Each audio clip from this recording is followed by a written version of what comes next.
नमस्कार दोस्तों। तो आज के इस वीडियो में मैं आपको बायोलॉजी के मोस्ट इम्पोर्टेंट टॉपिक सेल के बारे में बताने वाला हूं। जी हां, कोशिका के बारे में बताने वाला हूं, जो कि इम्पोर्टेंट क्वेश्चन लेकर आया हूं। तो एक एक क्वेश्चन बेहद ही इम्पोर्टेंट रहने वाला है, जो कि बहुत सारे कम्पिटिटिव एग्जाम में बार बार पूछे जाते हैं। तो चलिए वीडियो को शुरू करते हैं। तो देख सकते हैं कि पहला क्वेश्चन में पूछा गया कि सेल नाम किस जीव वैज्ञानिक ने सर्वप्रथम दिया था। तो सेल नाम किसके द्वारा रखा गया था?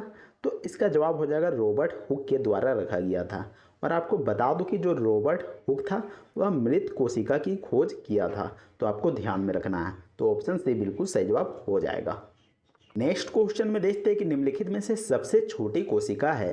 तो सबसे छोटी कोशिका का नाम पूछा गया है। तो इसका जवाब हो जाएगा ऑप्शन ए माइकोप्लाज्मा, जो कि विश्व की सबसे छोटी कोशिका मानी जाती है। वहीं मानव शरीर में सबसे छोटी कोशिका क्या होती है? तो वह होती है शुक्राणु। और ये कहाँ पाया जाता है? तो यह पुरुषों में पाया जाता है। नेक्स्ट क्वेश्चन में देखते हैं कि जीव द्रव्य, जिसको कि प्रोटोप्लाज्म के नाम से जानते हैं, शब्द का प्रयोग सर्वप्रथम किसने किया था? तो इसका जवाब हो जाएगा पुरकुंजे ने किया था। ऑप्शन बी, यहाँ पर शब्द का प्रयोग पूछा गया है। तो जीव द्रव्य शब्द का प्रयोग पुरकुंजे ने किया था, लेकिन इसकी खोज कौन किया था? तो दूसरे व्यक्ति ने किया था। तो इसका जवाब आपको हमें कमेंट करके बताना है। अगले क्वेश्चन में देखते हैं कि कोशिका का जीवित अंश, जिसको कि जीव द्रव्य कहते हैं, यह किससे बना होता है? तो जो जीव द्रव्य होता है वह किस चीज़ का बना होता है? तो इस सवाल का जवाब हो जाएगा कोशिका द्रव्य से बना होता है, केंद्रक द्रव्य से बना होता है और अन्य कोशिकांग से बना होता है। तो ऑप्शन डी बिल्कुल सही जवाब हो जाएगा। नेक्स्ट क्वेश्चन में देखते हैं कि कौन सी रचना जंतु कोशिका को वनस्पति कोशिका से विभेदित करती है। तो कौन सा ऐसा यहाँ पर रचना है, कौन सा ऐसा चीज़ है जो कि जंतु कोशिका को अलग करती है और वनस्पति कोशिका को अलग करती है? तो यहाँ पर देख सकते हैं कि राइबोसोम, जो कि जंतु कोशिका में भी पाया जाता है और वनस्पति कोशिका में भी पाया जाता है। ठीक वैसे ही माइटोकॉन्ड्रिया और सेंट्रोमियर, ये दोनों भी जंतु कोशिका और वनस्पति कोशिका में पाया जाता है। लेकिन जो सेंट्रियोल है ये नहीं पाया जाता है। ये किस में पाया जाता है? तो ये जो सेंट्रियोल है वह जंतु कोशिका में पाया जाता है, जंतु कोशिका में पाया जाता है। ये पादप कोशिका में नहीं पाया जाता है। तो आपको ध्यान में रखना है, जो सेंट्रियोल है वह जंतु कोशिका और वनस्पति कोशिका दोनों को अलग करती है। तो ऑप्शन डी बिल्कुल सही जवाब हो जाएगा। और सेंट्रियोल का काम क्या है? तो इसका काम है कोशिका विभाजन करना।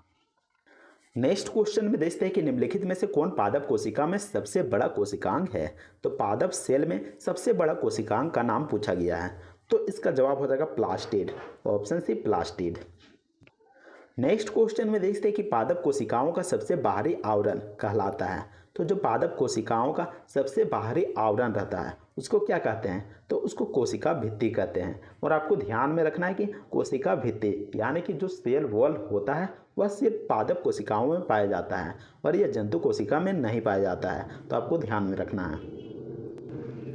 नेक्स्ट क्वेश्चन में देखते हैं कि कोशिका भित्ति, जो कि सेल वॉल होती है, तो वह कैसी होती है? तो यह पारगम्य होती है, यानी कि किसी भी चीज़ों को आसानी से आने जाने दे देती है। तो उसी को यहाँ पर पारगम्य कहा गया है। तो ऑप्शन ए बिल्कुल सही जवाब हो जाएगा, पारगम्य। नेक्स्ट क्वेश्चन में देख सकते हैं कि निम्नलिखित पोषकों में से कौन सा एक पौधों की कोशिका भित्ति का एक संरचनात्मक घटक है? तो यहाँ पर कोशिका भित्ति का संरचनात्मक घटक का नाम पूछा गया है। तो कौन सा हो जाएगा? तो यहाँ पर देख सकते हैं ऑप्शन डी, जो कि कैल्शियम हो जाएगा, जो कि कोशिका भित्ति यानी कि सेल वॉल का एक यहाँ पर संरचनात्मक घटक है। तो आपको इसको कैसे याद रखिएगा? तो मान लीजिए कि जो मनुष्य में जो हड्डी होती है उसमें कैल्शियम पाया जाता है और कैल्शियम का काम किया है तो मनुष्यों का विकास करना और उसको मजबूती देना है। मान लीजिए कि आपका हड्डी मजबूत रहेगा तो आपका शरीर मजबूत रहेगा। ठीक वैसा ही जो कोशिका भित्ति होती है, जो सेल वॉल होती है, वह पादपों का यहाँ पर मजबूती को बढ़ाता है और उसको यहाँ पर सुरक्षित रखता है। तो ऑप्शन डी यहाँ पर कैल्शियम हो जाएगा। अगले क्वेश्चन में देख सकते हैं कि निम्नलिखित में से क्या कोशिकाओं को एक निश्चित आकार प्रदान करता है? तो कौन सा ऐसा चीज़ है जो कि कोशिकाओं को एक निश्चित आकार प्रदान करता है? तो इसका जवाब हो जाएगा कोशिका झिल्ली। ऑप्शन सी कोशिका झिल्ली, जो कि कोशिकाओं को एक निश्चित आकार देता है। नेक्स्ट क्वेश्चन में देखते हैं कि कौन सा कोशिकांग केवल पादप कोशिकाओं में पाया जाता है। तो ऐसा कोशिकांग का नाम बताना है जो कि पादप कोशिकाओं में सिर्फ पाया जाता है। तो इसका जवाब हो जाएगा, देख सकते हैं यहाँ पर कन्फ्यूज नहीं होना है, क्योंकि यहाँ पर देख सकते हैं कि कोशिका भित्ति दिया गया है, यानी कि सेल वॉल दिया गया है। तो आँख मूंद के यहाँ पर डायरेक्ट टिक नहीं कर दीजिएगा, क्योंकि यहाँ पर देख सकते हैं लवक जो कि पादप कोशिकाओं में पाया जाता है, और रिक्तिकाएँ ये भी पादप कोशिकाओं में पाया जाता है। तो ऐसे में उपयुक्त सभी बिल्कुल सही जवाब हो जाएगा, क्योंकि तीनों ही चीज़ पादप कोशिकाओं में पाया जाता है। ऑप्शन डी बिल्कुल सही जवाब हो जाएगा। नेक्स्ट क्वेश्चन में देखते हैं कि माइटोकॉन्ड्रिया की खोज किसने की थी। तो माइटोकॉन्ड्रिया की खोज किसके द्वारा किया गया था? तो इसका जवाब हो जाएगा आल्टमैन के द्वारा किया गया था। Option A. नेक्स्ट क्वेश्चन में देखते हैं कि कोशिका का ऊर्जा गृह यानी कि पावर हाउस किसको कहा जाता है। तो कोशिका का ऊर्जा गृह किसको कहते हैं? तो इसका जवाब हो जाएगा माइटोकॉन्ड्रिया को कहते हैं। तो ऑप्शन डी बिल्कुल सही जवाब हो जाएगा। अगले क्वेश्चन में देख सकते हैं कि यदि माइटोकॉन्ड्रिया काम करना बंद कर दे तो कोशिका में कौन सा कार्य नहीं होगा। तो कौन सा कार्य नहीं होगा? तो देख सकते हैं कि भोजन का ऑक्सीकरण नहीं होगा, क्योंकि माइटोकॉन्ड्रिया का काम तो ऊर्जा यहाँ पर बनाना है ही, साथ ही साथ भोजन का ऑक्सीकरण भी करना है। तो ऑप्शन बी बिल्कुल सही जवाब हो जाएगा। नेक्स्ट क्वेश्चन में देखते हैं कि माइटोकॉन्ड्रिया का भीतरी वलन कहलाता है। तो माइटोकॉन्ड्रिया के अंदर एक भीतरी वलन भी होता है, तो उसको किस नाम से जानते हैं? तो उसको हम क्रिस्टी नाम से जानते हैं। इसके अलावा आपको बता दूं कि जो ऑक्सीसोम्स है, मैट्रिक्स है और माइक्रोसोम्स है, ये भी माइटोकॉन्ड्रिया के अंदर ही पाए जाते हैं। तो आपको कंफ्यूज नहीं होना है कि किसको क्या कहते हैं। तो ऑप्शन ए इस सवाल का बिल्कुल सही जवाब हो जाएगा। नेक्स्ट क्वेश्चन में देख सकते हैं कि माइटोकॉन्ड्रिया किस में अनुपस्थित होता है। तो माइटोकॉन्ड्रिया किस में नहीं पाया जाता है? तो इसका जवाब हो जाएगा जीवाणु में नहीं पाया जाता है। ऑप्शन सी।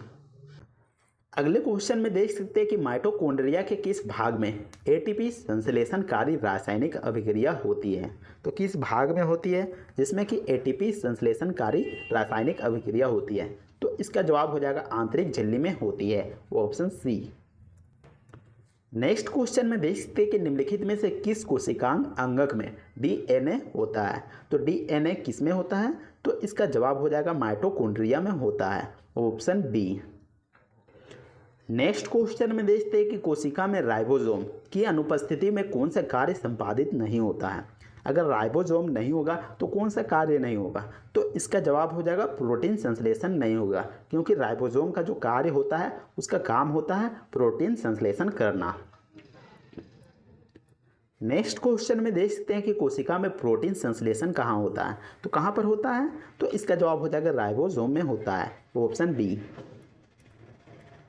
नेक्स्ट क्वेश्चन में देखते हैं कि कोशिका द्रव में उपस्थित महीन, शाखित और झिल्लीदार और अनियमित नलिकाओं का घना जाल कहलाता है। तो उसको क्या कहते हैं? तो इसका जवाब हो जाएगा अंतःप्रद्रवी जालिका कहते हैं। Option D. अगला क्वेश्चन में देखते हैं कि कोशिकीय श्वसन का सक्रिय स्थल है। तो दिए गए ऑप्शन में कौन सा ऑप्शन हो जाएगा जो कि कोशिकीय श्वसन का सक्रिय स्थल है? तो इसका जवाब हो जाएगा माइटोकॉन्ड्रिया। Option B. अगले क्वेश्चन में देखते हैं कि अवर्णी लवक मुख्यतः पाए जाते हैं। तो अवर्णी लवक कहाँ पर पाए जाते हैं? तो अवर्णी लवक का मतलब होता है कि जिसमें रंग नहीं होता है। तो किस में रंग नहीं होता है? तो इसका जवाब हो जाएगा जो पौधे के जड़ होते हैं उसमें रंग नहीं होता है। तो इसका जवाब हो जाएगा जड़ों की कोशिकाओं में अवर्णी लवक पाए जाते हैं। Option A. नेक्स्ट क्वेश्चन में देखते हैं कि फूलों और बीजों को विभिन्न प्रकार के आकर्षक रंग प्रदान करता है। तो फूल और जो बीज होते हैं उसको आकर्षक रंग कौन प्रदान करता है? तो इसका जवाब हो जाएगा क्रोमोप्लास्ट। ऑप्शन बी क्रोमोप्लास्ट, जो कि रंग यहाँ पर प्रदान करता है। नेक्स्ट क्वेश्चन में देखते हैं कि पत्तियों को हरा रंग प्रदान करता है। तो पत्तियों में जो हरा रंग होता है वह किसके कारण होता है? तो इसका जवाब हो जाएगा क्लोरोप्लास्ट के कारण होता है। और क्लोरोप्लास्ट में क्लोरोफिल रहता है, जिसके कारण जो पत्तियां रहती है वह हरा रंग का दिखाई देती हैं और प्रकाश संश्लेषण में भाग लेती है। तो ऑप्शन बी बिल्कुल सही जवाब हो जाएगा क्लोरोप्लास्ट। नेक्स्ट क्वेश्चन में देख सकते हैं कि कोशिका की आत्महत्या की थैली किसको कहते हैं। तो कोशिका की आत्महत्या की थैली के नाम से किसको जानते हैं? तो इसका जवाब हो जाएगा लाइसोसोम को। Option A.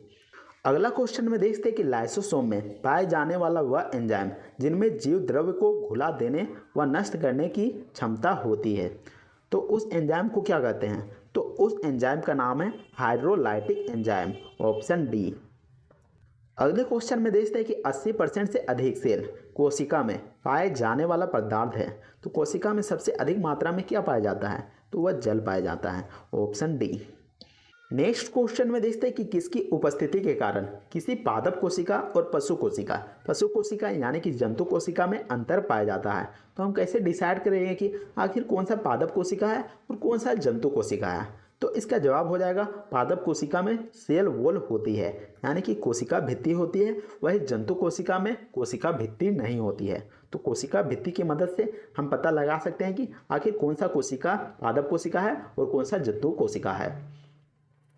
नेक्स्ट क्वेश्चन में देखते हैं कि कोशिका का रसोई घर किसे कहते हैं। तो कोशिका का रसोई घर किसको कहते हैं, तो इसका जवाब हो जाएगा क्लोरोप्लास्ट को कहते हैं। क्योंकि क्लोरोप्लास्ट में क्या होता है, तो मैं बताया था कि क्लोरोप्लास्ट में क्लोरोफिल होता है, और क्लोरोफिल जो कि प्रकाश संश्लेषण में पौधों के यहाँ पर मदद करती है। तो इसी के कारण यहाँ पर क्लोरोप्लास्ट को यहाँ पर कोशिका का रसोई घर के नाम से जानते हैं। तो ऑप्शन डी बिल्कुल सही जवाब हो जाएगा। अगला क्वेश्चन में देखते हैं कि कौन सा अंगक प्राय जंतु कोशिका में उपस्थित नहीं होता है। तो दिए गए ऑप्शन में कौन सा ऐसा ऑप्शन हो जाएगा जो कि यहाँ पर जंतु कोशिका में मौजूद नहीं रहता है, तो उसका नाम आपको हमें कमेंट करके बताना है। आखिर यहाँ पर दिए गए ऑप्शन में लवक, गोल्जिकाय, माइटोकॉन्ड्रिया या फिर अंतःप्रद्रव्य जालक, तो दिए गए ऑप्शन में कौन सा जवाब हो जाएगा कमेंट करके हमें ज़रूर बताएं। और वीडियो पसंद आता है तो वीडियो को लाइक कीजिएगा और चैनल को भी सब्सक्राइब जरूर कर लीजिएगा। तो मिलते हैं नेक्स्ट वीडियो में, तब तक के लिए जय हिंद, वंदे मातरम।